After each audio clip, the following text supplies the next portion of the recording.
कांपता दुनिया के हालात, बेटे ही माँ बाप को रहे मार अब लात रे साधक, रहे मार अब लात।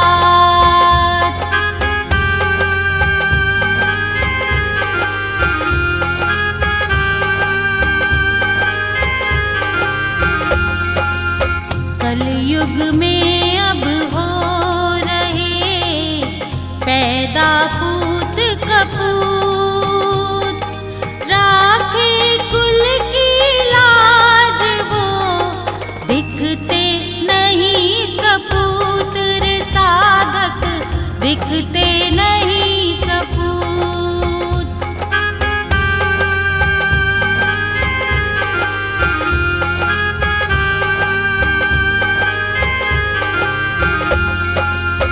बेटों से बिटियां भली नहीं टालती बात, दुख सुख में माँ बाप का देती पूरा साथ रे साधक, देती पूरा साथ।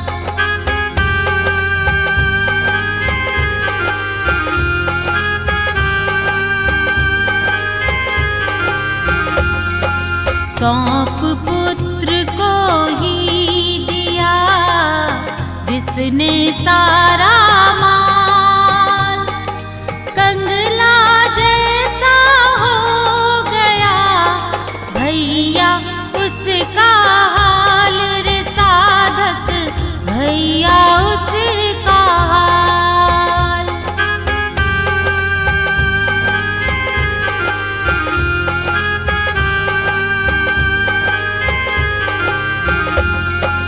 वृद्ध आश्रम खुल रहे गली गली में आज, घोर पतन की ओर अब जाए मनुज समाज रे साधक, जाए मनुज समाज।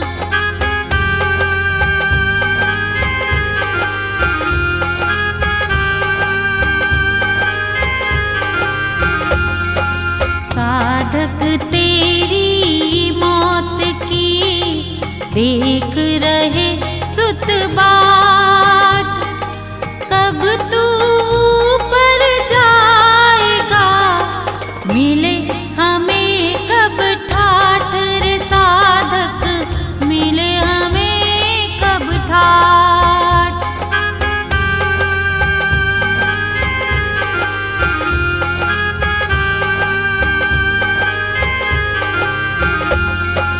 बालक बूढ़े नार को नहीं मारिए माँ, साधक इनको दीजिए प्यार प्यार बस प्यार रे साधक, प्यार प्यार बस प्यार।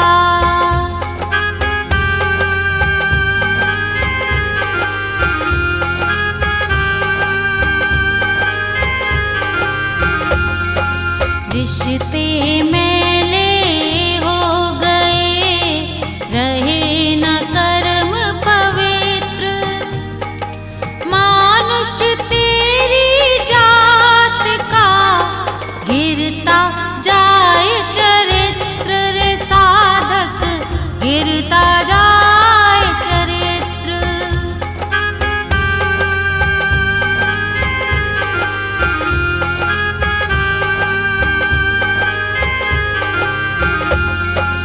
माँ ममता की मूर्ति, माँ करुणा की खान, माँ ही बच्चों के लिए एकमात्र भगवान रे साधक, एकमात्र भगवान।